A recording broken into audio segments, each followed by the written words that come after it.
De nos jours, les tsunamis tuent des milliers de gens et ravagent tout sur leur passage.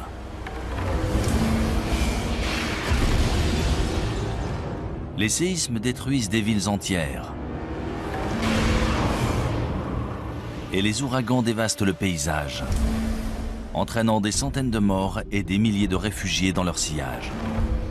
Il y a toujours eu des catastrophes naturelles sur Terre. Ces catastrophes peuvent-elles réellement effacer toute trace de notre existence, y compris l'art, l'architecture et la technologie? Non seulement c'est possible, mais c'est ce qui se produit inlassablement. D'importantes catastrophes naturelles ont très bien pu détruire d'anciennes civilisations sans en laisser de traces. On pensait avoir évolué naturellement du statut de chasseur-cueilleur vers des sociétés plus complexes, mais ce n'est pas si évident que ça. Récemment, des scientifiques ont trouvé des traces de cultures antiques prospères, des milliers d'années plus anciennes qu'on aurait pu l'imaginer. Que leur est-il arrivé? Comment ont-elles disparu? Et est-ce que cela pourrait se reproduire? Depuis toujours, les éléments imposent leurs lois aux habitants de la Terre. L'humanité est condamnée. Sommes-nous vraiment destinés à disparaître de la surface de la Terre? Notre civilisation va-t-elle, elle aussi, disparaître à jamais?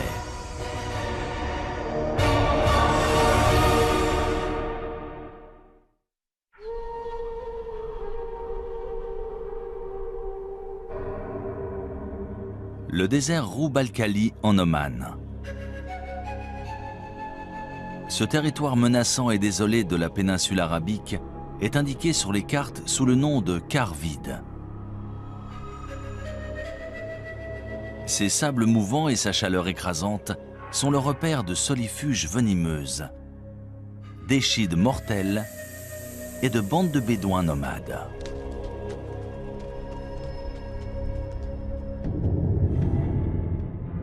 Mais si l'on en croit d'anciennes légendes, cette région était très différente. C'est ici, il y a environ 5000 ans, qu'existait autrefois un royaume mythique appelé Hiram. Connu pour sa richesse et sa splendeur, Dieu l'aurait détruit pour le punir de sa vilainie et de sa corruption. On en parle dans différentes sourates du Coran. Il est dit que le vent s'est mis à souffler et a détruit la ville parce que ses habitants ne voulaient pas suivre la parole de Dieu. Des prophètes sont venus pour essayer de les changer, de les purifier, mais ils ont refusé. Du coup, la ville et sa civilisation ont été détruites.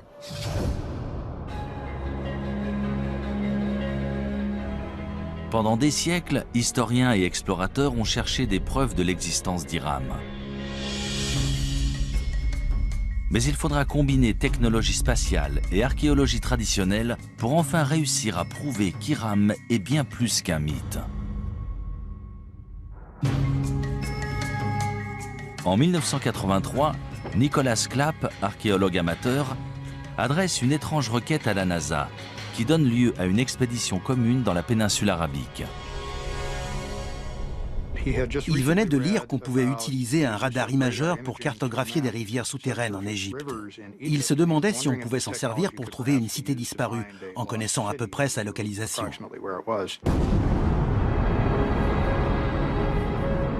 Transportée à bord de la navette Columbia, cette technologie appelée radar imageur spatial fonctionne comme un appareil de radiographie souterrain.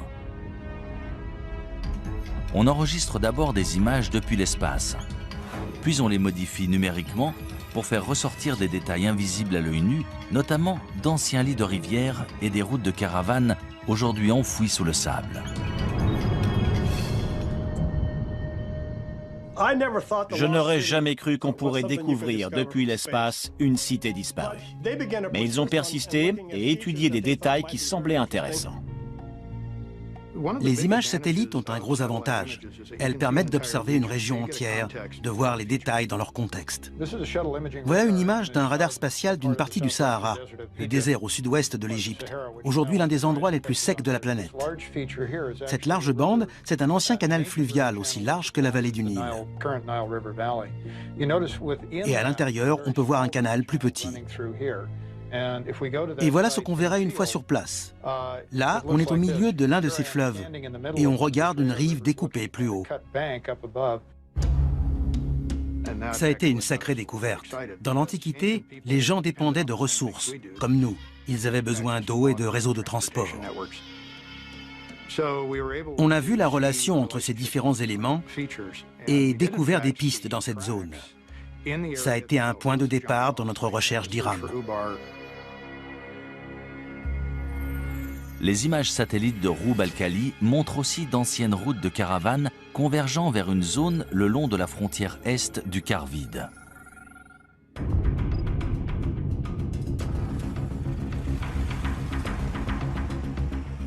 On s'est servi d'un GPS, technologie inconnue du grand public à l'époque, ainsi que du système de navigation de l'hélicoptère.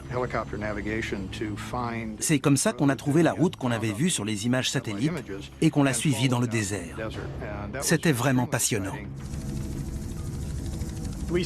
On a décidé d'atterrir dans cette zone, près d'une sorte d'immense colline et d'un puits ou d'une source. Une fois sur place, je n'en revenais pas. Il y avait des bâtiments. Ça correspondait à la première section d'une place antique faite en pierre avec des murs et des bâtiments. Et il y avait des poteries un peu partout. Ensuite, on a identifié un nombre de lieux qui semblaient importants encore aujourd'hui. Et l'un d'eux était en fait le site d'Iram. Des centaines de milliers de caravanes constituées de centaines de milliers de chameaux et d'ânes transportaient des marchandises et des tissus depuis et vers la côte, en passant par ce site antique d'Iram. C'était un comptoir où se rassemblaient les caravanes de chameaux avant de traverser le désert. Il y avait une forteresse qui servait en fait à protéger la réserve en eau. C'est là qu'on contrôlait les caravanes de chameaux. Si elles voulaient traverser cette zone, il fallait payer une taxe. Après des fouilles plus poussées du site, on découvre les vestiges de 8 tours reliées par des murs de 9 mètres. Cela correspond à la description d'Iram dans le Coran, appelée aussi « cité des nobles piliers ». Mais si cette cité légendaire a bien existé, tous les autres détails à son sujet sont-ils vrais? A-t-elle vraiment disparu après avoir été enfouie sous le sable? Selon les scientifiques et géologues, c'est l'érosion d'un aqueduc sous la cité qui aurait entraîné sa disparition.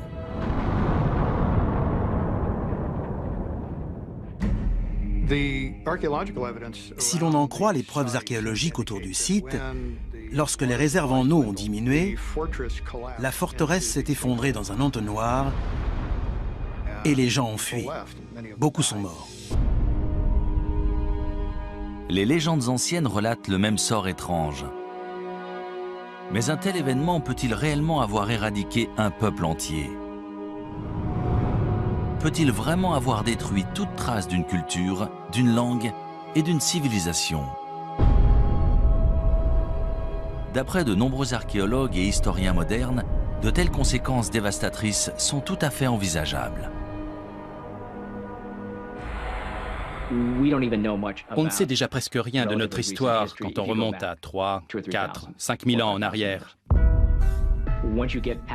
Alors, si l'on remonte avant la dernière glaciation, voire les 2 dernières, tout a changé, y compris les civilisations, les organisations et les communautés humaines. Tout a été perdu. Les premières cultures, en particulier celles qui n'avaient pas l'écriture, ont été en grande partie oubliées. On n'a aucune trace historique et les seules traces qu'on puisse trouver sont archéologiques. Cela sous-entend qu'un archéologue trouve des vestiges de ces civilisations et se base dessus pour reconstruire leur histoire.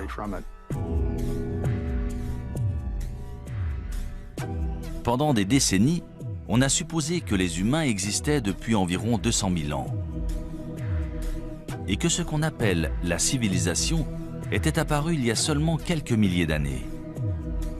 Mais de nouvelles découvertes remettent constamment en question ce que nous savons réellement de notre histoire.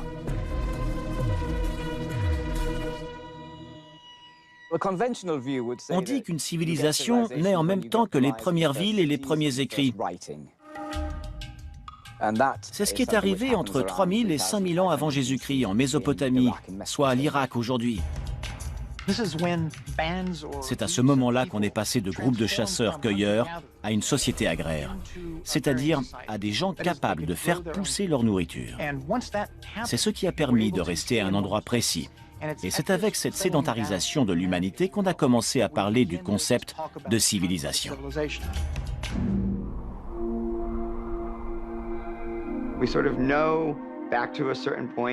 On sait à peu près ce qui s'est passé entre aujourd'hui et il y a 10 000 ans. Grâce aux études évolutionnaires, on sait à peu près quand les hommes sont apparus. Mais la période entre l'apparition des hommes et celle des civilisations qu'on connaît est très vaste. C'est excitant de découvrir jusqu'où remonte la civilisation. Si Hiram a vraiment existé, combien d'autres civilisations anciennes sont ensevelies et attendent d'être découvertes? Quand ce sera fait, que trouverons-nous? Des preuves de notre passé antique ou des indices de notre destruction future? Şanlıurfa, est de la Turquie, 1994. Tout en haut d'un versant de colline, dans une région rurale, la charrue d'un fermier kurde s'arrête brusquement lorsqu'il touche une grosse pierre rectangulaire à moitié enfouie. Pendant plusieurs jours, il essaye de déterrer cet objet tenace, jusqu'à ce que se produise l'inattendu.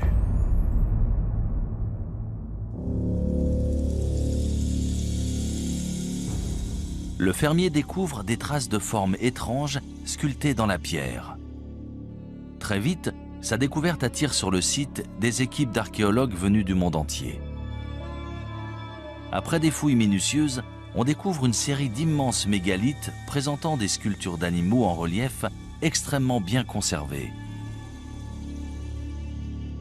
Sangliers, renards, bétail et de nombreux oiseaux, la plupart venant d'autres régions. Ces dessins sont magnifiquement exécutés. Certains lions sont absolument incroyables. C'est un site extraordinaire. Mais ce n'est pas le plus étonnant.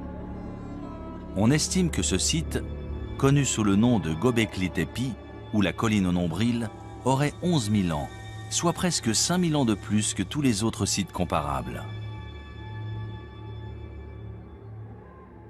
Göbekli Tepe a tout changé pour les archéologues. Suite à cette découverte, on a dû élargir notre définition du terme civilisation. On a tous été très surpris de découvrir Göbekli Tepe.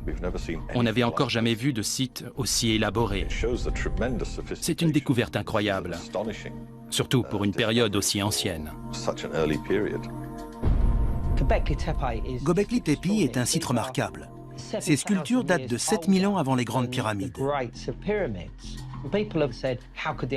On se demande souvent comment les Égyptiens ont pu avoir accès à cette technologie et ce savoir-faire à leur époque.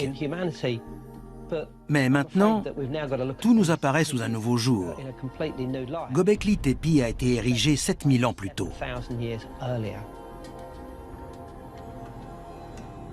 Récemment, l'imagerie radar du site a permis de révéler un gigantesque complexe présentant plus de 20 grandes structures ovales. Chacune est composée de colonnes mégalithiques en forme de T, ainsi que de 4 piliers sculptés en calcaire, reliés par des murs d'1,80 m et disposés dans un cercle mesurant entre 10 et 30 mètres de diamètre. Ils avaient tout organisé, tout prévu. Ils ont réussi à mobiliser des ouvriers et à entretenir ce site qui a ensuite été visité pendant de très longues années. Chaque pierre devait peser entre 15 et 20 tonnes, certaines même entre 40 et 60 tonnes. Quand on pense à l'organisation que ça a dû nécessiter, C'est tout simplement remarquable. De toute évidence, il devait y avoir des centaines, voire des milliers de personnes impliquées dans ce projet. Mais qui a construit Göbekli Tepe? Et à quoi servait cette structure? Göbekli Tepe a tout bouleversé. On pensait avoir évolué naturellement du statut de chasseur-cueilleur vers des sociétés plus complexes, mais ce n'est pas si évident que ça. D'après l'archéologue in situ Klaus Schmidt, il s'agit d'un centre régional majeur. Le site est très impressionnant et sur place, on a l'impression d'avoir le monde à ses pieds. Selon certains archéologues, les tribus nomades du néolithique parcouraient de grandes distances pour atteindre Göbekli Tepe et participer à des fêtes rituelles. Selon d'autres, ces ruines seraient celles d'un temple, voire d'un lieu de sacrifice. Ils devaient se rassembler pour une sorte de cérémonie religieuse. Ces ruines sont forcément un sanctuaire ou un centre religieux. Ce ne sont ni des maisons ni des tombes. On dirait un lieu de cérémonie. Selon de nombreux chercheurs, Göbekli Tepe aurait été utilisé pendant presque 2000 ans. Mais 7000 ans avant Jésus-Christ, les cercles de pierre auraient été enfouis et abandonnés intentionnellement. Pourquoi ? Pourquoi enterrer cet incroyable complexe composé d'au moins 20 structures différentes, voire plus? D'après moi, quelque chose a changé et ils ont dû partir. Et le meilleur moyen d'abandonner le site, c'était de tout enfouir. On n'abandonne pas tout comme ça. Ces sites sont si importants, si sacrés que lorsqu'on les quitte, on les recouvre pour les protéger. Et ensuite, on reconstruit par-dessus ou à côté. C'est le cas ici. On a la preuve qu'ils ont recouvert intentionnellement ces temples avant d'en bâtir un autre ailleurs. Ce n'est pas si simple. Il faut remettre ça en contexte. C'était la toute fin de la dernière période glaciaire, une ère de grands changements. On a des preuves qu'une catastrophe a eu lieu à cette époque sur le continent américain, probablement suite à l'impact d'une comète ou d'un astéroïde. On en a trouvé des preuves un peu partout dans le monde. C'est à cette époque que Göbekli Tepe a été construit. On aimerait savoir pourquoi. A priori, il s'est passé quelque chose qui les a poussés à le faire. Une catastrophe planétaire suite à l'impact d'une comète ou d'un astéroïde? Est-ce cela qui aurait forcé les habitants de Göbekli Tepe à abandonner ce site? Ou est-ce en réponse à cette catastrophe que le site a été bâti comme temple et lieu de recueillement?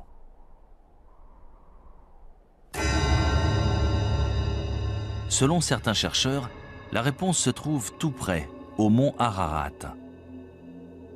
Dans la Bible hébraïque, c'est là que l'arche de Noé aurait échoué une fois les eaux du déluge refluées.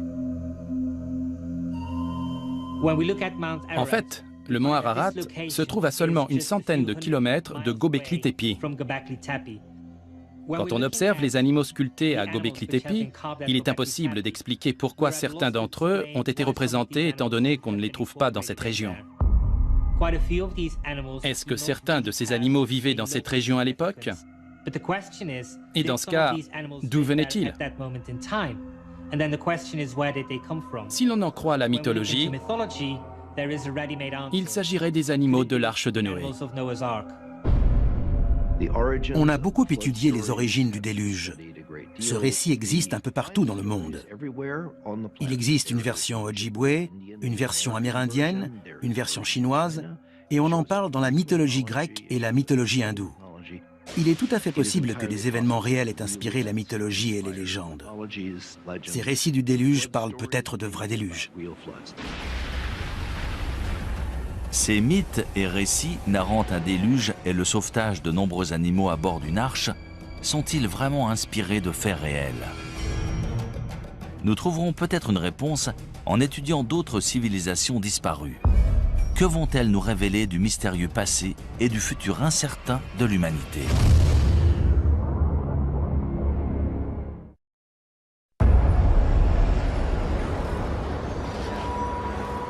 « 26 décembre 2004, Sumatra en Indonésie. Un gigantesque séisme sous-marin de magnitude 9,1, dont l'épicentre se situe au cœur de l'océan Indien, génère un tsunami dévastateur. En quelques minutes, il fait plus de 230 000 morts et plus de 2 millions de réfugiés.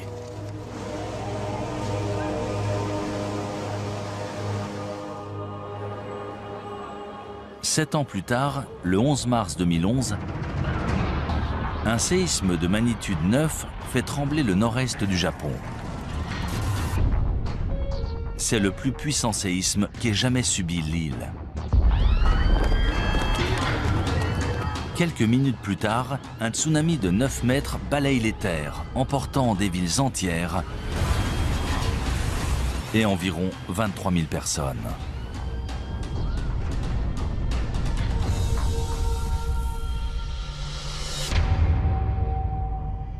Si des villes modernes conçues en prévision de telles catastrophes peuvent être emportées en quelques minutes, c'est peut-être ce qui est arrivé à de nombreuses civilisations antiques, aujourd'hui disparues. Il y a toujours eu des catastrophes naturelles sur Terre. Tsunamis, séismes, éruptions volcaniques, et cela bien avant qu'il y ait des hommes pour en faire le récit. On sait que les volcans ont fait des ravages parmi les civilisations. Pompéi en est l'exemple parfait. Le Vésuve est entré en éruption et une région entière a été figée dans le temps et détruite. Les cités de Pompéi et Herculanum ont été ensevelies sous les cendres et les pierres volcaniques, mais aussi sous les coulées de lave qui les ont atteintes. Elles ont été préservées, et c'est seulement plus de 1500 ans plus tard qu'on a découvert qu'elles étaient encore là. Malheureusement, face à une catastrophe naturelle de cette ampleur, même une société sophistiquée et à la pointe de la technologie risque soit d'être suspendue et de perdre des décennies de progrès, soit d'être complètement détruite. Héraclion en Crète. En 1894, Sir Arthur Evans, linguiste et archéologue britannique, se rend sur cette île de la mer Égée pour traduire des tablettes en argile récemment découvertes et supposées datées de l'Antiquité grecque. Cependant, ce qu'il découvre surprend les historiens du monde entier. Cette écriture hiéroglyphe n'est pas grecque, mais issue d'une civilisation inconnue datant de 5000 ans avant Jésus-Christ. 3 ans plus tard, Sir Evans mène une expédition et découvre ce qu'on appellera le palais de Knossos.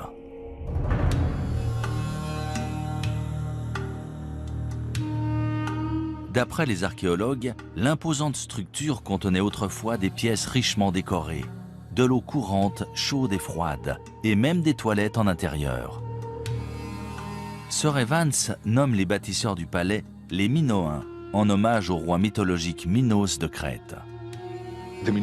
Lors de l'âge de bronze, la civilisation minoenne était toute puissante dans l'est de la Méditerranée. Elle avait une immense flotte et faisait commerce avec pratiquement tous les peuples du bassin méditerranéen. La société de la civilisation minoenne en Crète a été la première à développer des palais très sophistiqués, avec des cours pour tenir des cérémonies, des fresques et une architecture très élaborée. De nos jours, on considère les Minoens comme la première grande puissance en Méditerranée. Ils ont régné entre 2500 et 1600 avant Jésus-Christ.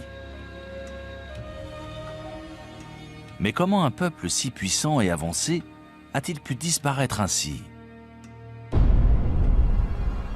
Selon de nombreux chercheurs, on peut trouver la réponse en étudiant l'une des plus importantes éruptions volcaniques de l'histoire de la civilisation, à 110 km au nord de la Crète, sur l'île de Santorin.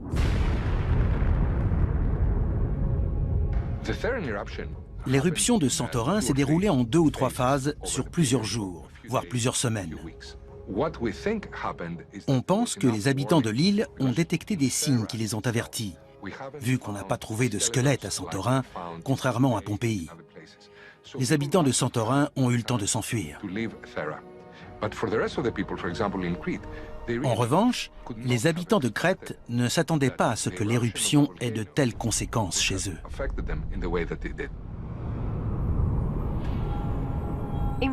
En volcanologie, on parle de différents types d'éruptions volcaniques, de petites éruptions présentant surtout des coulées de lave, aux éruptions pliniennes ou ultrapliniennes si elles sont très importantes.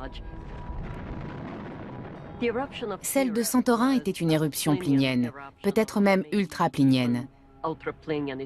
Elle était très explosive, à tel point qu'elle a détruit une majorité de l'île.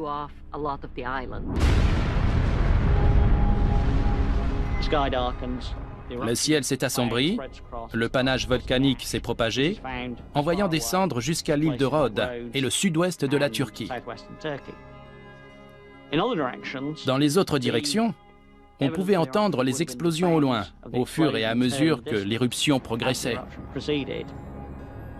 Tout laisse à croire que la violente éruption volcanique de Santorin a généré un énorme tsunami qui s'est abattu sur les villes portuaires de la Crète. Voici une reproduction de la mer Égée dans l'est de la Méditerranée et du volcan de Santorin.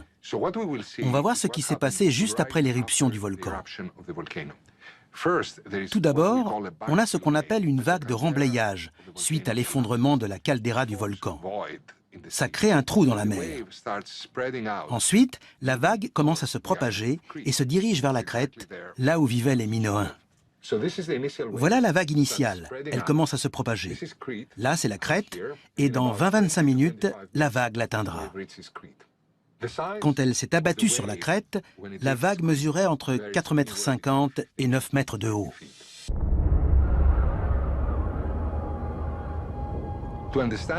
Pour comprendre ce qu'ont vécu les Minoens à l'époque, on peut observer ce qui s'est passé au Japon en mars 2011. C'est un énorme tsunami dont l'impact sur notre société se ressent encore chaque jour.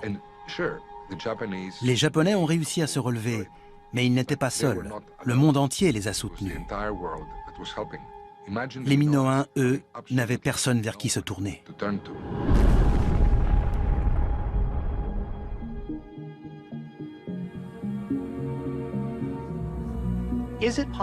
Est-il possible qu'une civilisation ait existé, ait été détruite, puis qu'une autre civilisation ait vu le jour au même endroit, ignorant tout de celle qui l'a précédée? C'est une théorie fascinante qui entraîne bien des hypothèses. Du coup, de nombreuses personnes se demandent s'il n'y a pas eu une civilisation sur Terre bien avant toutes celles déjà connues, mais dont on ne saurait absolument rien.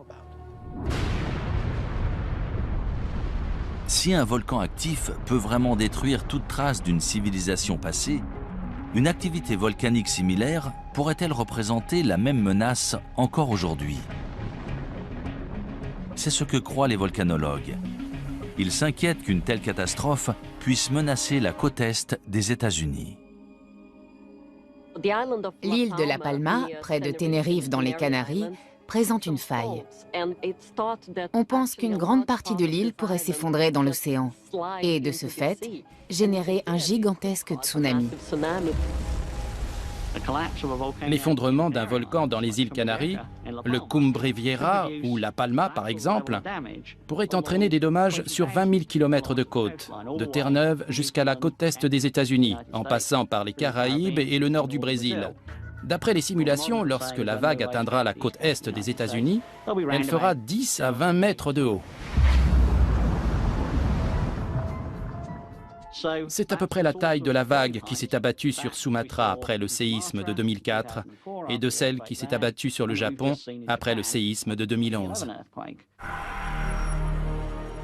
Une catastrophe naturelle de type éruption volcanique, séisme ou tsunami, peut-elle réellement détruire toute trace d'une civilisation? Au point de bouleverser l'histoire de l'humanité pour les siècles à venir. La réponse se trouve peut-être dans un ancien cimetière rempli d'or. dans une ville côtière sur la mer Noire.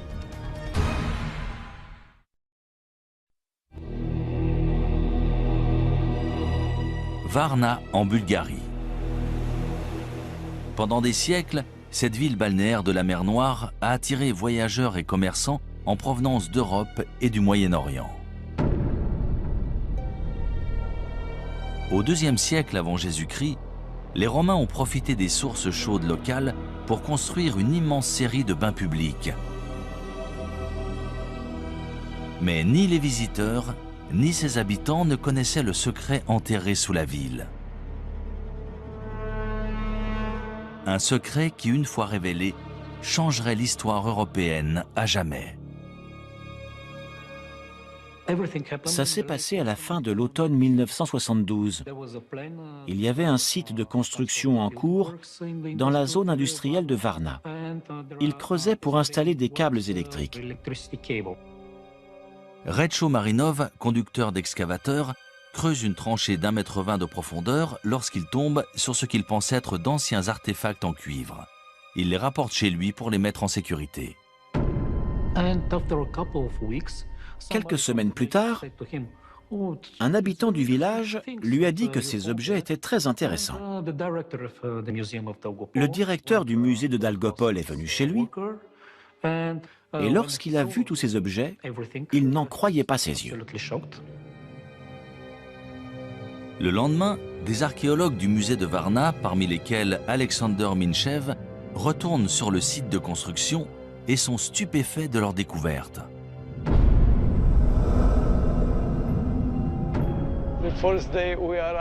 Lorsqu'on est arrivé sur le site, on a vu plusieurs pièces d'or sur la route, écrasées par des semelles de chaussures. Les ouvriers de l'usine passaient plusieurs fois par jour, sans le savoir, près de ces kilogrammes d'or. Personne n'aurait cru que de tels trésors étaient cachés sous un champ, dans une zone pareille. Après des fouilles plus poussées, on découvre que ce terrain non exploité est en fait le site d'un cimetière oublié. Il contient plus de 300 tombes datant d'environ 4500 ans avant Jésus-Christ, selon les archéologues. En plus des ossements d'anciens résidents de Varna, ils découvrent des preuves troublantes d'une ancienne civilisation avancée et florissante.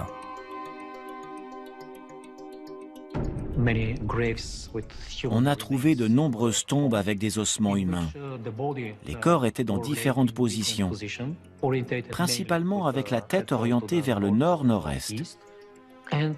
Et ils étaient enterrés avec leurs ornements et leurs armes. Il existe un tas de ces objets extraordinaires, mais les trouver tous ensemble, dans un seul cimetière, c'est la preuve qu'il s'est passé quelque chose de très important dans la région de Varna.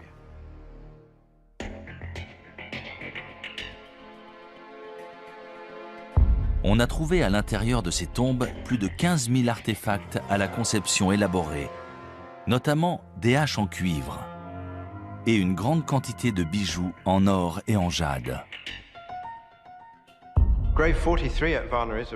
La tombe 43 de Varna est très spéciale. C'est l'une des plus abondantes. On y a trouvé un corps d'homme entre 40 et 45 ans et des objets incroyables, notamment un préservatif en or. C'était un symbole de puissance sexuelle, de pouvoir du mâle et de fertilité. D'un côté, on a ce préservatif et de l'autre, une masse en or qui est un symbole politique. On n'avait encore jamais vu nulle part ailleurs cette combinaison de symbolisme politique et sexuel. L'or, c'est un signe de statut. C'est un matériau très rare, qui brille et ne se ternit pas, qui est durable. C'est pour ça qu'il est signe de haut rang social et qu'on l'exhibe. Les archéologues ont trouvé des objets en or dans de nombreuses tombes, la majorité concentrée seulement dans une poignée d'entre elles. Suite à la découverte inattendue de Varna, les historiens ont découvert les premiers Européens sous un nouveau jour. Dans les peuplements que l'on connaît, qui datent de 1000 à 2000 ans avant Varna, on a trouvé des objets, souvent très beaux, mais rarement liés au rang social. Il n'y avait pas autant de différence entre les familles. Ici, sur 300 tombes, il y en a 8 incroyablement riches. C'est une concentration importante.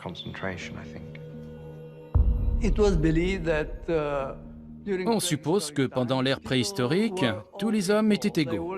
Ils travaillaient ensemble, partageaient leurs récoltes.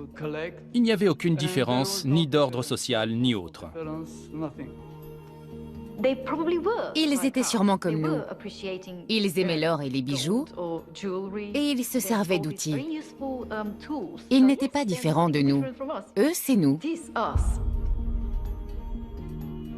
Varna aurait servi de pôle aux commerçants préhistoriques qui transportaient des armes en cuivre vers des régions aussi éloignées que la France et l'Espagne. Presque 1500 ans avant la naissance de pôles de commerce similaires en Mésopotamie. Varna est aussi associé à l'armement, la guerre et les batailles. On a trouvé un grand nombre d'armes dans ces tombes. Haches de guerre, fer de lance, tête de flèche. Puissance et guerre vont toujours de pair. C'est évident. Avant la découverte de Varna, on connaissait des sociétés très complexes dont on sait aujourd'hui qu'elles datent de l'âge de bronze. Stonehenge est l'une de ces sociétés complexes. Mais Varna date d'au moins 3000 ans avant Stonehenge. La civilisation a mis énormément de temps à se développer. On pensait avoir trouvé tous les marqueurs en Égypte, en Mésopotamie et en Crète, mais Varna existait bien avant cela. L'aube de la civilisation européenne a commencé ici, sur ce site. Et pendant des milliers d'années sous ce sol, l'histoire a conservé ses secrets. Je n'arrive pas à imaginer ce qui serait arrivé si on n'avait pas trouvé Varna, si tous ces objets étaient encore sous nos pieds. Pourtant, un mystère subsiste. Comment la population de Varna a-t-elle disparu vers 4100 avant Jésus-Christ? On a la preuve qu'à la fin du 5e millénaire, probablement vers l'an 4200 avant Jésus-Christ, il y a eu un important changement climatique. Le niveau de l'eau a augmenté et les températures sont devenues plus élevées. De ce fait, les conditions agricoles se sont détériorées. Est-ce qu'un changement climatique, sûrement à l'origine de sécheresses et de famines, pourrait avoir causé la disparition de Varna? Récemment, des fouilles archéologiques au Moyen-Orient nous ont fourni de nouvelles informations. D'après de nombreux archéologues et spécialistes, ces découvertes vont nous permettre de résoudre le mystère entourant la disparition de Varna et d'autres cités disparues. Mais d'autres se basent sur des preuves différentes, plus incroyables encore. Celles des catastrophes naturelles et des cataclysmes de proportions mondiales, voire nucléaires. Des preuves qui impliquent que le temps nous est compté.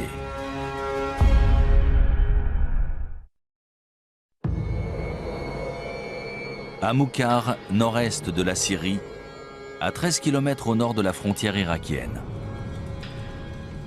Au début de l'année 2000, une équipe d'archéologues de l'Institut oriental de Chicago fait une étonnante annonce. Ils ont découvert les ruines d'une civilisation inconnue datant de plus de 6000 ans. Les fouilles ont révélé une cité autrefois florissante appelée Amoukhar, remplie de ce qui semble être des maisons luxueuses, des boutiques prospères et des bâtiments officiels. C'est un site énorme, d'environ 1 km², qui a la capacité d'accueillir entre 10 000 et 20 000 personnes, l'équivalent d'une grande ville.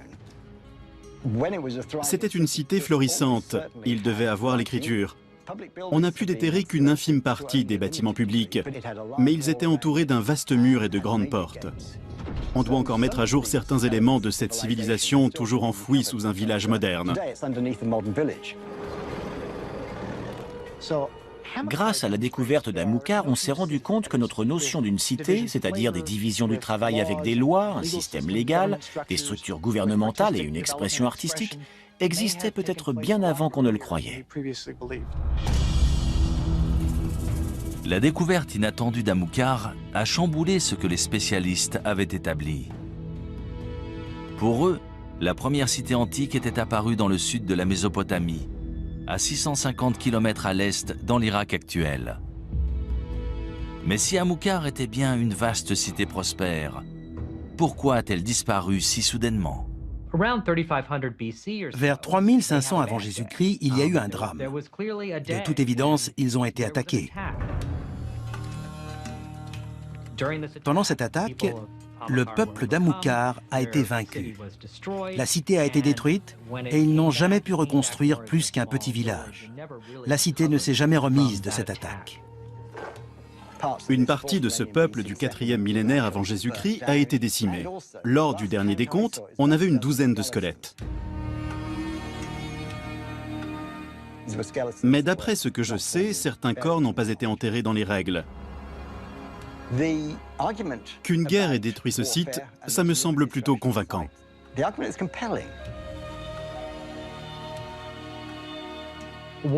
Au moment de la destruction d'Amukar, on se battait la plupart du temps à main nue. Mais on a des preuves que les habitants d'Amukar utilisaient des balles. Pas des balles de revolver, évidemment, plutôt des projectiles avec des frondes. C'est une hypothèse controversée mise en avant par les archéologues d'Amukar. Dans tous les cas, lorsque la cité a été détruite, le combat a fait rage et la cité a péri dans les flammes. C'est intéressant, car on sait depuis longtemps qu'à cette époque, d'autres cités se développaient dans le sud, comme Uruk par exemple. Mais aujourd'hui, on a de nouvelles preuves que des cités comme Amukar créaient leur propre civilisation en parallèle. Avec une telle dynamique nord contre sud, la destruction d'Amukar a pu sonner le glas de ces peuples du nord qui essayaient de créer leur propre mode de vie. Ils ont fini par être vaincus par les peuples du sud, ce qui a bouleversé le cours de l'histoire. À des centaines de kilomètres à l'ouest d'Amukar se trouvent les ruines d'un autre peuplement antique, Caramel. En 2007, des archéologues qui déterraient des tombes anciennes in situ ont découvert les fondements de 5 larges tours en pierre de 4,50 m de diamètre et d'environ 6 mètres de haut chacune. Elles auraient au moins 10 000 ans. Ces ruines sont situées dans le nord de la Syrie, pas très loin de Göbekli Tepe. De toute évidence, il s'agit de la même culture. Nous ignorons pourquoi ce site a été construit. Tout laisse à penser qu'il s'agissait de défense.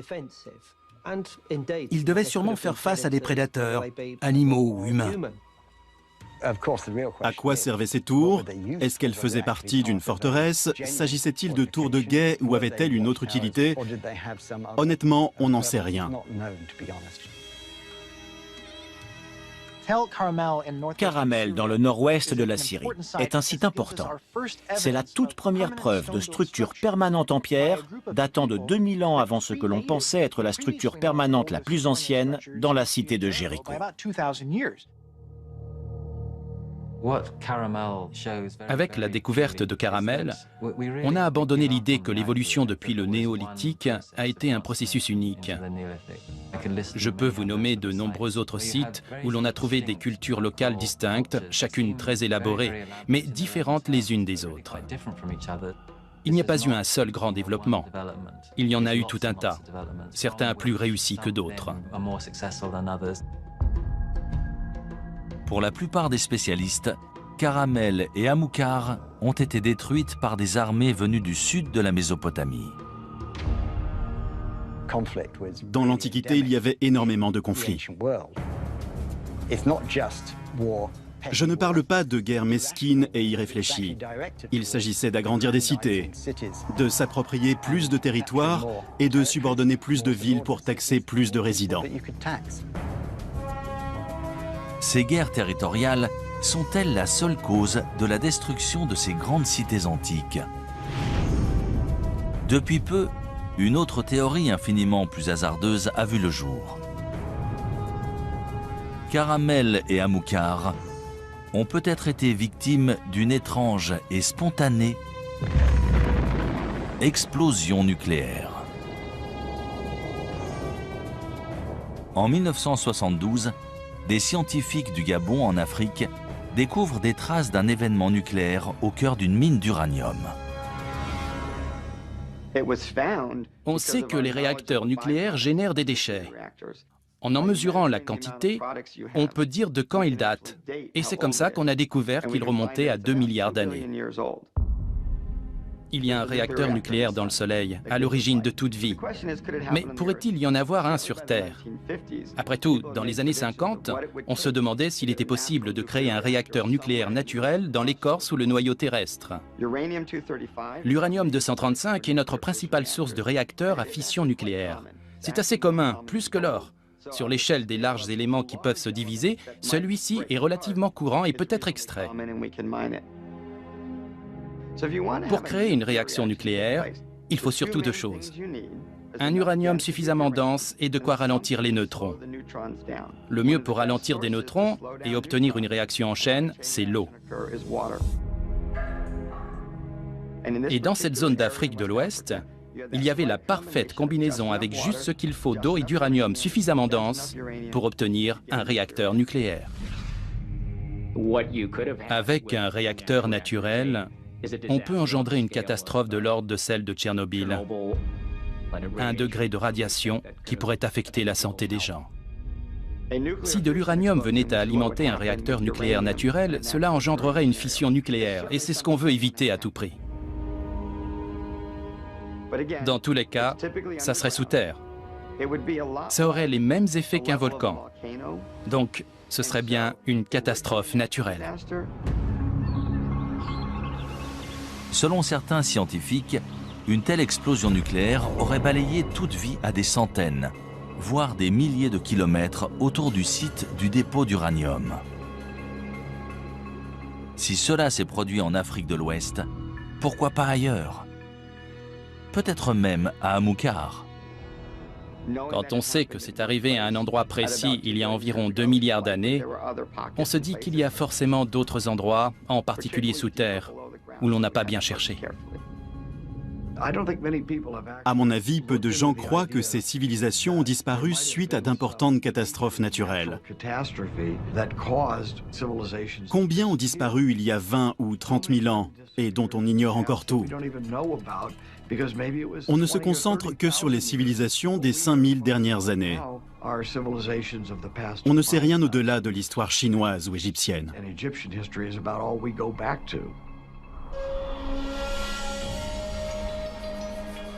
Ces civilisations préhistoriques ont-elles vraiment été anéanties par des explosions naturelles issues des profondeurs de la Terre? Ou est-il possible que ces cités antiques aient été détruites depuis beaucoup plus loin?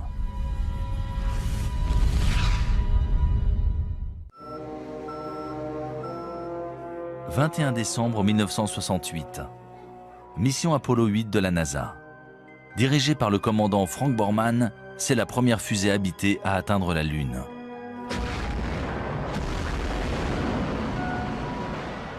Après avoir tourné 10 fois en orbite autour de la Lune, les astronautes capturent parmi les plus belles images de sa surface. Sur ces photographies, on voit la Lune jalonnée de milliers de larges cratères. Certains y voient la preuve qu'elle a été le site d'une activité volcanique virulente. Mais d'après des preuves récentes, ces nombreux cratères seraient le résultat d'un incident plus sérieux. D'énormes impacts d'astéroïdes. Des astéroïdes qui ont peut-être aussi bombardé la Terre.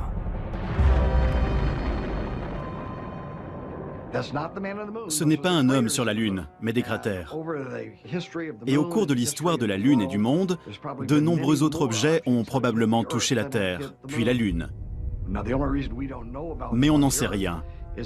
La végétation et l'environnement ayant tout recouvert, au point qu'ils sont devenus presque indétectables.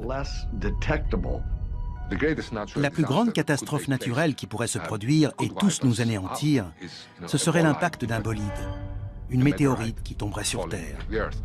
On sait que c'est une météorite qui est à l'origine de la disparition des dinosaures.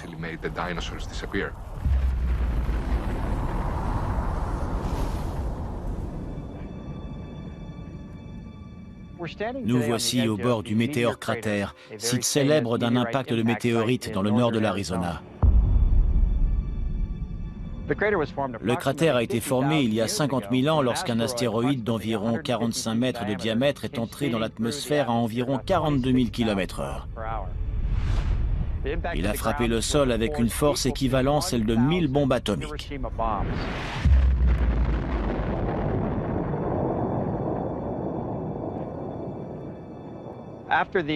Aujourd'hui, le cratère fait environ 1250 mètres de diamètre, 4 km de circonférence et environ 168 mètres de profondeur. Pour résumer, si l'on plaçait le Washington Monument au fond du cratère, la pointe de l'obélisque serait au même niveau que les bords du cratère. S'il se produisait un tel événement dans un endroit aussi peuplé que la ville de New York, par exemple, on estime que personne ne survivrait dans un périmètre de 16 km.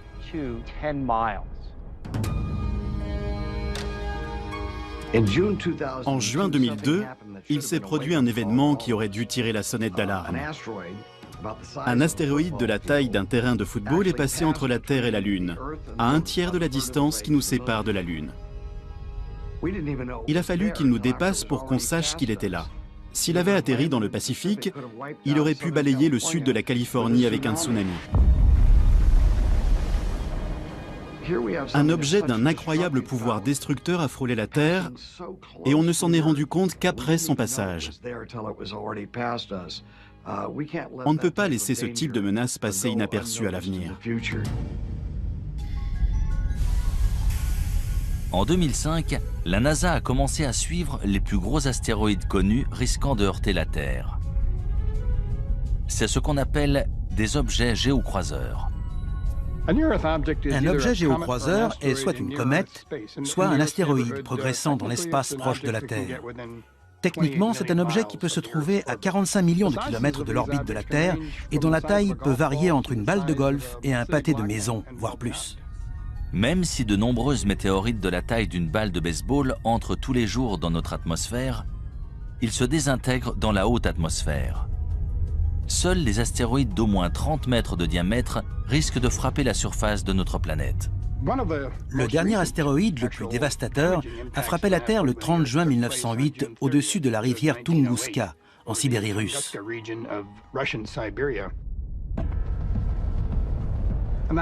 Un objet mesurant entre 30 et 40 mètres est entré dans notre atmosphère. La pression exercée à l'avant de ce petit astéroïde était plus importante que celle exercée à l'arrière. Du coup, il s'est aplati et a explosé à environ 6,5 km au-dessus de la surface de la Terre.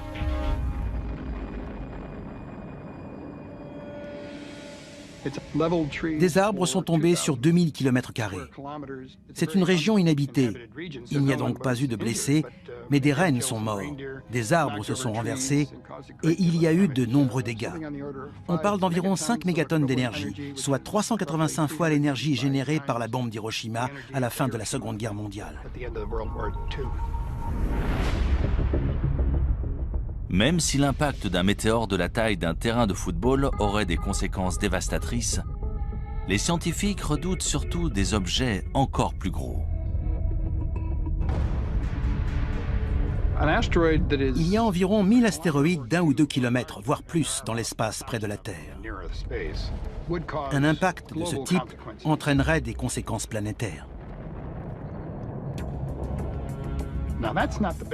Et ce n'est pas le pire.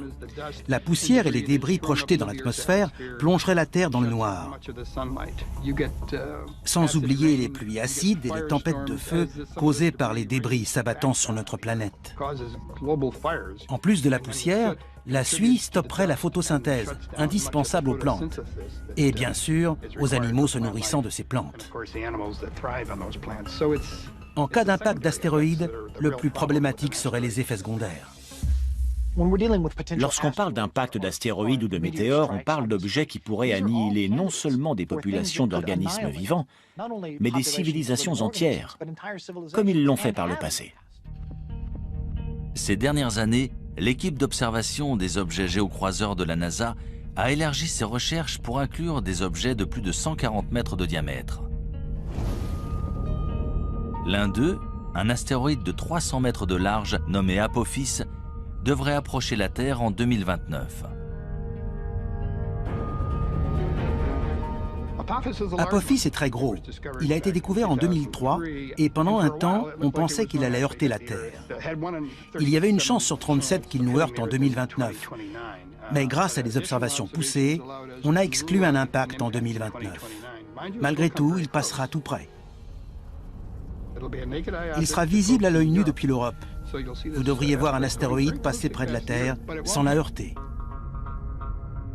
Même si les scientifiques ont calculé la trajectoire d'Apophis, ils ne peuvent prévoir comment cet énorme astéroïde réagira face à d'autres facteurs, notamment la pesanteur de la Terre. Le plus inquiétant, c'est qu'une fois passé, il repassera 7 ans plus tard. Et l'on ignore si la pesanteur de la Terre aura modifié sa trajectoire. Il pourrait donc revenir pour heurter la Terre. S'il passe à travers un trou de serrure de 600 mètres au moment de son approche en 2029, il repassera et heurtera la Terre en 2036. Il n'est pas assez gros pour détruire notre planète, mais suffisamment pour causer des centaines de milliers, voire des millions de morts, s'il frappe au mauvais endroit. Malheureusement, d'après les scientifiques, il ne s'agit plus d'une hypothèse. Un jour ou l'autre, un énorme astéroïde heurtera la Terre. Lorsque cela se produira, est-ce que toutes les traces de notre civilisation disparaîtront? Un astéroïde, un énorme rocher venu de l'espace, a-t-il dévasté l'écosystème au point qu'il n'en reste rien? Il est possible de balayer une espèce entière et toute trace de ce qui existe. Cela pourrait-il expliquer pourquoi d'autres civilisations anciennes ont été détruites et pratiquement oubliées? Il est très possible que des civilisations anciennes aient été détruites par des objets géocroiseurs qui nous ont heurtés. Objets qui ont complètement transformé la nature de la planète. Je sais que beaucoup de gens nous prennent pour des fous qui pensent que le ciel va leur tomber sur la tête. Non, le ciel ne va pas nous tomber sur la tête. Mais il y a bien quelque chose là-haut qui se dirige vers nous.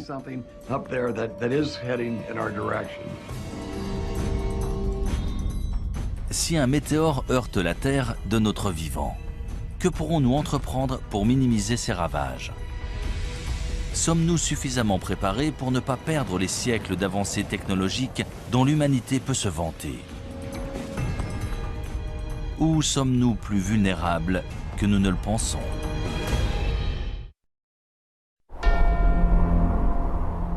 Le Kilimandjaro en Tanzanie. En l'an 2000, le paléoclimatologue Lonnie Thompson et son équipe de chercheurs ont foré au cœur d'un glacier recouvrant le pic de la montagne. Ils ont recueilli des échantillons de carottes de glace, preuve des conditions et changements climatiques non seulement depuis 20 à 30 ans, mais depuis des dizaines de milliers d'années. Une carotte est une colonne de glace. On en recueille plusieurs à la surface pour retracer l'histoire du climat et de l'environnement dans différentes parties du monde. Ces carottes ont des couches bien distinctes et en mesurant l'épaisseur de ces couches, on peut calculer l'évolution des précipitations dans le temps. Les bulles d'air préservées dans la glace retracent l'histoire de la composition de notre atmosphère. Là, on peut remonter jusqu'à 800 000 ans en arrière, en étudiant notamment le dioxyde de carbone, le méthane et le protoxyde d'azote. On peut même observer des micro-organismes pris dans la glace. D'ailleurs, on a ressuscité des organismes qui étaient dans la glace depuis plus de 50 000 ans. Tout ce qui est dans l'air est archivé dans la glace. On assiste à des périodes de calme, puis à des périodes où se produisent des cataclysmes. C'est ça la vie sur Terre, on passe de l'un à l'autre.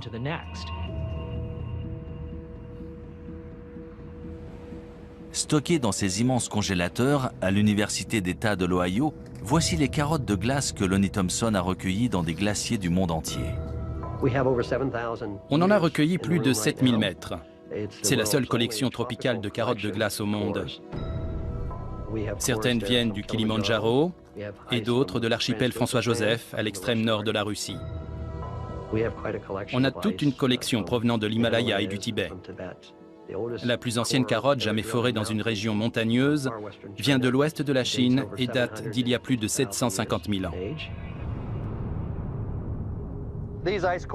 Les carottes de glace sur ce rayonnage proviennent du plateau de Bruce, dans la péninsule antarctique.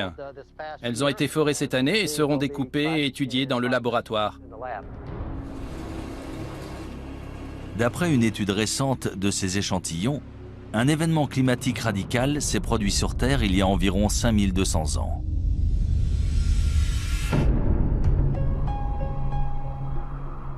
Ce changement soudain coïncide avec l'émergence de nombreuses nouvelles civilisations en Asie et au Moyen-Orient. Il semblerait qu'il y ait eu un renouveau partout dans le monde, mais on ignore pourquoi. Pourquoi c'est arrivé à ce moment-là? Pendant 100 000 ans, on avait une vie heureuse de chasseurs-cueilleurs. Et soudain, les choses ont changé. Qu'est-ce qui a entraîné ce changement? Il faut chercher un dénominateur commun. Et ce qui semble relier toutes ces sociétés agraires, c'est le climat.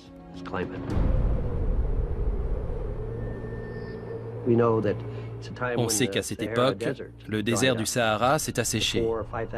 Il y a 4 ou 5 000 ans, il y avait des lacs et des gens vivaient dans ce désert. On a retrouvé des fresques sur des rochers. Si l'on en croit ces nombreuses preuves, il s'est produit un événement dramatique à cette époque. Si une catastrophe mondiale s'est bien produite, quelle en a été l'origine? Une sécheresse planétaire? Un météore qui aurait heurté la Terre et déposé suffisamment de poussière pour nous plonger dans le noir? Ou s'agirait-il d'une éruption volcanique? Les éruptions volcaniques sont essentielles pour une planète. C'est comme ça qu'elle perd sa chaleur primordiale. Ça fait des milliards d'années qu'il y a des éruptions volcaniques sur Terre. L'existence des hommes ne représente qu'une fraction de ce temps.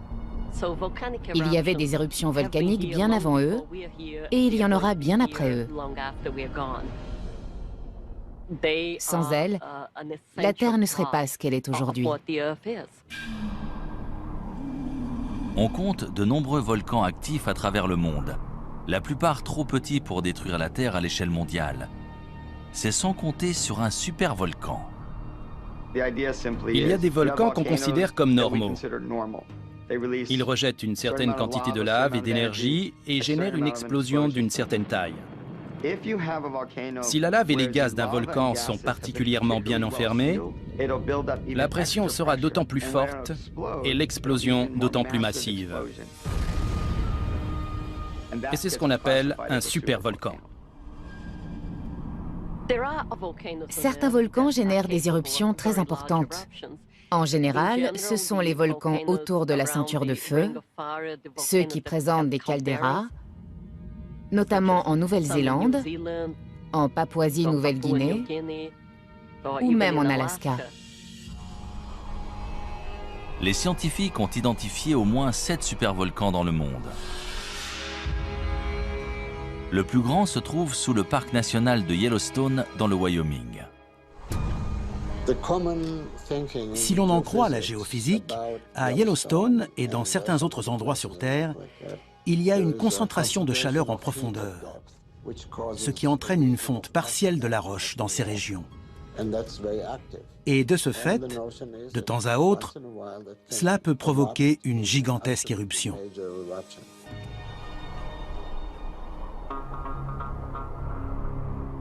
D'après les scientifiques, la plus récente éruption à Yellowstone s'est produite il y a environ 600 000 ans. On ignore quand Yellowstone entrera de nouveau en éruption. On n'a aucun moyen de le savoir. Quand on prédit le temps ou un événement géologique, il y a toujours une marge d'erreur. On ne peut jamais savoir quand ça va précisément arriver. Yellowstone est un volcan relativement jeune. Il est entré en éruption pour la première fois il y a 2,5 millions d'années. Géologiquement parlant, c'est jeune. Ce serait terrifiant si Yellowstone donnait de nouveau une éruption catastrophique. Ce serait du jamais vu. À côté, une éruption du mont Saint-Helens, c'est ridicule. Cela entraînerait un changement climatique sur toute la planète. La température moyenne de la Terre chuterait et l'ouest des États-Unis serait ravagé. Tout serait recouvert de cendres. Il n'y aurait plus d'agriculture. Et ça durerait un moment. Cette éruption bouleverserait notre civilisation.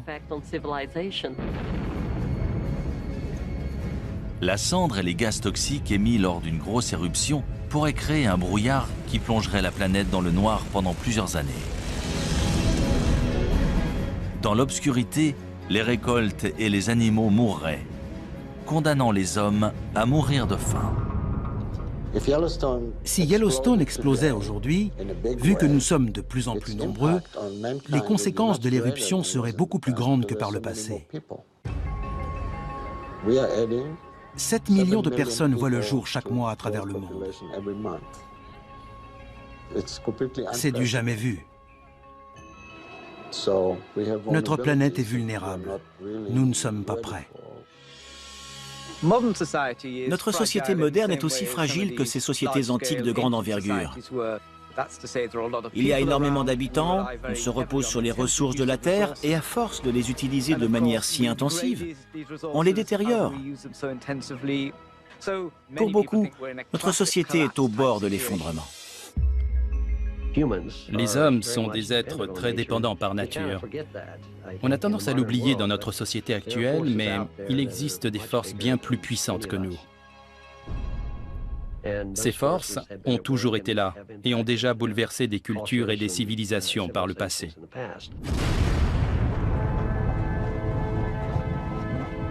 Ce genre de catastrophe planétaire semble tout droit sorti d'un film de science-fiction. Pourtant, de nombreux gouvernements et entreprises se préparent à un tel événement. Malheureusement, une question subsiste. Leur plan fonctionnera-t-il ?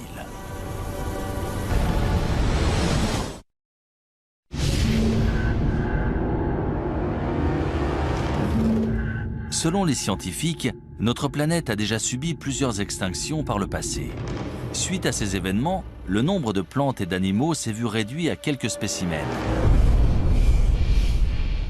Mais si notre civilisation devait soudain s'éteindre, est-ce que toute notre culture et notre technologie disparaîtraient ?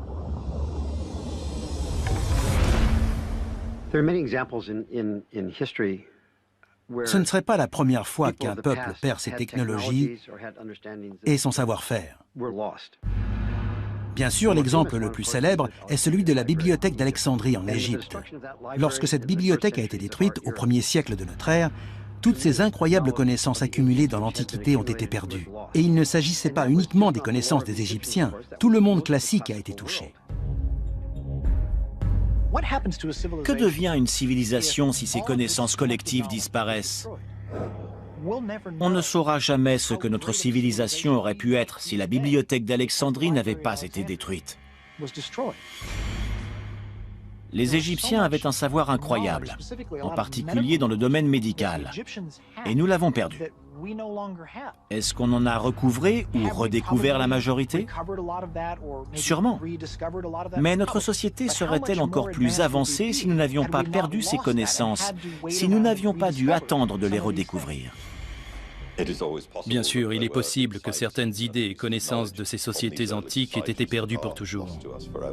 On ne le saura jamais vu qu'on n'a aucun moyen d'en être sûr.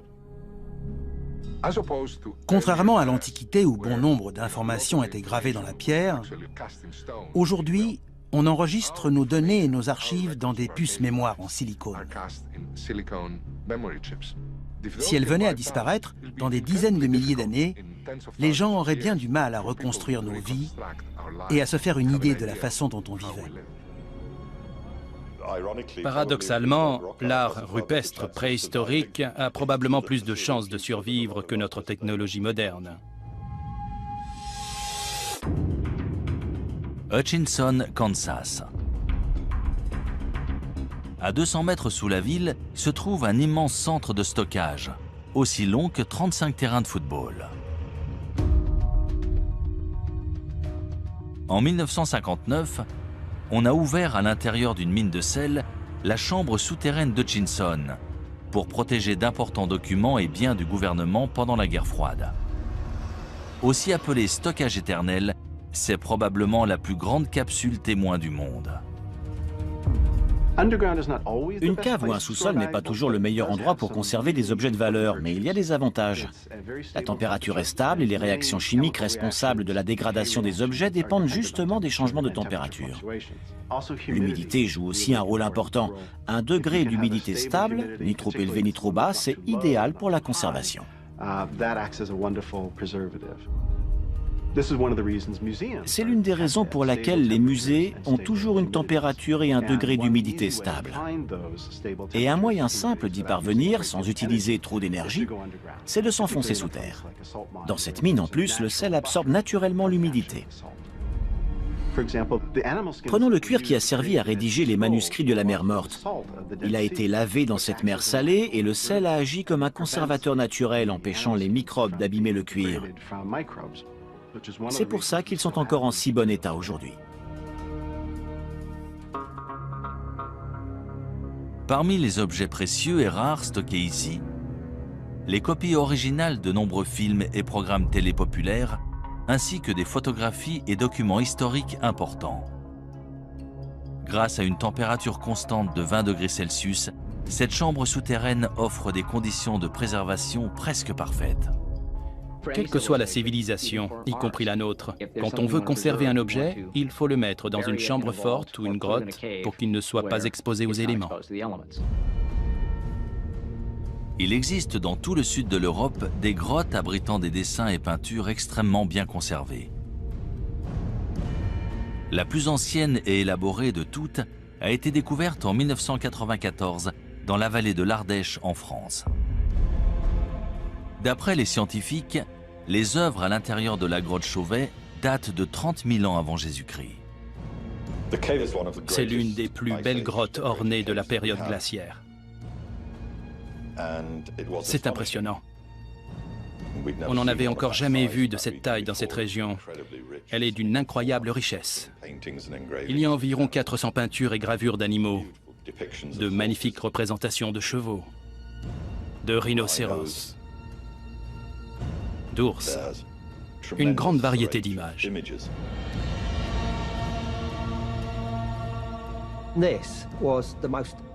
Ces représentations d'animaux sont tout simplement remarquables. Elles auraient leur place dans une galerie d'art actuelle. La datation et la qualité des peintures de la grotte Chauvet ont remis en question tout ce qu'on savait ou pensait savoir sur l'existence de l'homme sur Terre. Elles sont considérées comme les plus anciennes œuvres d'art créées par l'homme.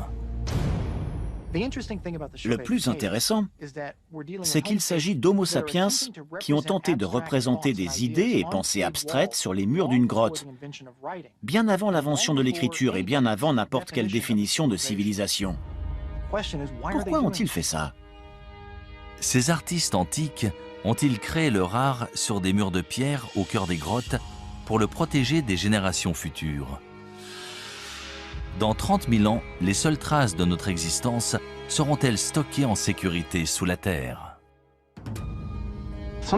Tout ce qu'on sculpte dans la pierre, au bon endroit, peut potentiellement être conservé des milliers, voire des millions d'années, en particulier si ça se trouve sous la terre.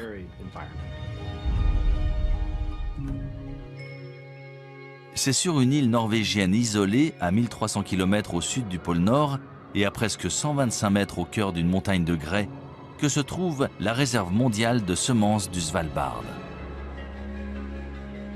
Il s'agit d'une mesure de protection en cas de perte accidentelle de la grande variété de plantes et de récoltes alimentaires sur Terre. Plus de 20 millions de graines sont stockées ici. Les graines sont stockées dans une mine de charbon abandonnée, transformée en une réserve stabilisée. Certaines graines peuvent survivre très longtemps, d'autres ont besoin d'être plantées, de pousser et d'être de nouveau récoltées. Ce n'est pas un environnement statique. Ici, les graines sont constamment renouvelées et échangées contre des graines issues d'autres réserves dans le monde. Cette réserve de graines a été conçue spécialement au cas où notre civilisation serait détruite.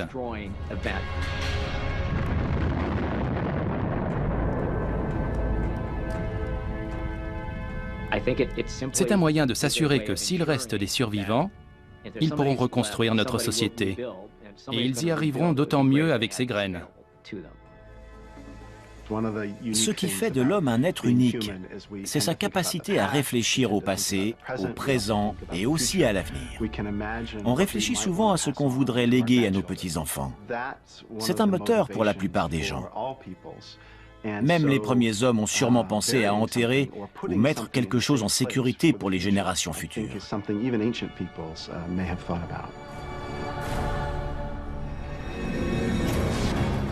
Si des civilisations anciennes ont délibérément conservé des preuves de leurs connaissances et technologies avancées dans des grottes ou structures souterraines, ces trésors cachés pourront-ils nous aider à savoir qui nous sommes et d'où nous venons?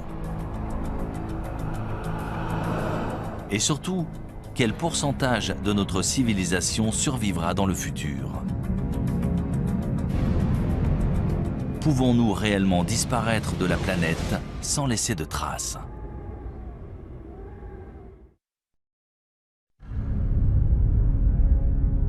D'après les scientifiques, la planète Terre s'est formée il y a environ 4,5 milliards d'années. Pourtant, selon de nombreux spécialistes, l'humanité n'existe que depuis 200 000 ans. Pourrait-il se tromper? Des civilisations humaines ont-elles existé sur Terre il y a des centaines de millions d'années avant de disparaître sous la surface de notre planète sans laisser de traces? C'est probablement le cas, vu que la préhistoire humaine se mesure en millions d'années et que la civilisation, elle, se mesure en dizaines de milliers d'années. Il y a un trou, peut-être un type de civilisation qui nous a échappé. Tout semble indiquer que certaines civilisations très anciennes ont simplement disparu sans laisser de traces. 1 million d'années, même 100 millions d'années pour nous, c'est seulement une fraction de la durée de vie de la Terre. Il y a 100 millions d'années, des dinosaures vivaient sur Terre. Et si d'autres formes de vie existaient avant eux, il y a 1 milliard d'années? On n'a aucun moyen de le savoir et donc aucun moyen de dire « non, ça n'est jamais arrivé ». Si la Terre a bien subi une catastrophe planétaire, qu'est-il arrivé à la race humaine? Que se passerait-il si notre civilisation tout entière était balayée par une gigantesque éruption volcanique? Si l'atmosphère devenait toxique et qu'on mourrait tous, est-ce qu'on devrait de nouveau apprendre à faire du feu? Combien de temps ça nous prendrait? Seuls les habitants des régions les plus reculées survivraient. Ils redeviendraient des chasseurs-cueilleurs jusqu'à ce qu'ils arrivent à reconstruire une civilisation des milliers d'années plus tard. Si des civilisations passées ont bel et bien disparu, est-il possible que des traces de notre société moderne se retrouvent enterrées sous terre et finissent par être oubliées? Prenons l'exemple de Tchernobyl. On voit bien à quelle vitesse ces constructions modernes se sont délabrées. Regardez ces traces. En seulement 50 ans, la majorité de cette infrastructure s'est énormément détériorée. Imaginons qu'on nous demande de quitter New York, de l'abandonner là, tout de suite. Dans 1000 ans, elle serait ensevelie sous des débris, sous l'eau. La plupart des bâtiments se seraient effondrés depuis longtemps. Allons encore plus loin, disons dans 10 000 ans. Je doute que quelqu'un arrive à reconnaître quoi que ce soit. Il faudrait vraiment savoir ce qu'on cherche pour le trouver. Parmi les rares vestiges de la technologie humaine, il restera peut-être l'un de ces résidus les plus dangereux, les déchets nucléaires. Le plus dangereux dans ces déchets, c'est la radiation. L'avantage avec les matériaux radioactifs, c'est qu'ils se désintègrent et disparaissent naturellement. L'inconvénient, c'est que pour la plupart, ça prend des milliers ou des dizaines de milliers, voire des millions d'années. Il faut absolument concevoir une zone de stockage sûre qui les contiendra pendant très longtemps. Le traitement des déchets radioactifs issus de la création d'armes et de l'énergie nucléaire est sujet à controverse. On doit bien s'en débarrasser quelque part sur Terre. On a donc prévu de les enterrer profondément dans le sol. C'est la solution géologique au problème des déchets nucléaires. Le département de l'énergie des États-Unis a engagé une équipe de spécialistes qui étudie des sites de traitement des déchets nucléaires aux côtés d'ingénieurs. Ils espèrent concevoir un signe d'avertissement universel que les prochaines générations pourront comprendre pendant au moins 10 000 ans. Ils doivent imaginer tout un concept pour prévenir les gens et les avertir du danger. Il faut concevoir une tradition qui sera perpétuée et transmise de génération en génération, et maintenir cet avertissement pour protéger les gens des déchets nucléaires. Le concept envisagé présente un immense terrassement pour entourer le site entier. Une fois terminée, la berme mesurera 10 mètres de haut et 30 mètres de large. Le projet comprend également une série de balises en granit mesurant chacune 7,50 m de haut et ornées d'avertissements gravés dans différentes langues. Cet ensemble de signes d'avertissement énigmatiques peut-il être efficace? Ou sera-t-il aussi mystérieux et indéchiffrable que les sculptures de Göbekli Tepe ou les mégalithes de Stonehenge? On ne va pas dessiner une tête de mort dessus. Ce sera absolument pas parlant dans 500 ans. Quelle sorte de phrase peut-on écrire? Ne creusez pas ou faites demi-tour? C'est très compliqué. Dans la longue histoire de notre planète, l'activité humaine représente moins de 1% de ces 4,5 milliards d'années de vie. Mais sommes-nous simplement des grains de sable, des résidents temporaires voués à être oubliés d'ici 100 000 ans ou même moins? Je pense que les êtres humains seraient capables de s'exterminer. On pourrait détruire la race humaine, mais on ne peut pas détruire la Terre. Elle était là bien avant nous et elle sera toujours là bien après nous. Si chaque trace de notre civilisation peut être détruite aussi facilement, comment les historiens peuvent-ils être sûrs que tout ce que nous vivons ne s'est pas produit auparavant?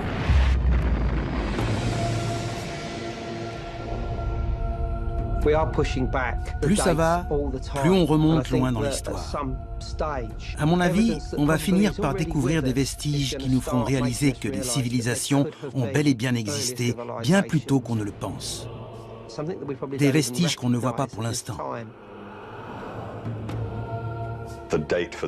Plus ça va et plus on repousse la date d'origine, qu'il s'agisse d'objets, des poteries par exemple, ou de la sédentarisation et l'usage du feu. Il ne faut jamais fixer une date et dire que ça n'existait pas avant. On finit toujours par trouver des preuves du contraire. Les civilisations ont sûrement évolué plus d'une fois. Elles ont été détruites par un événement, puis sont réapparues, et ça, c'est une leçon pour nous aujourd'hui. N'importe quel spécialiste vous le dira. Plus on a d'informations, plus on se rend compte qu'on ne sait rien de notre monde.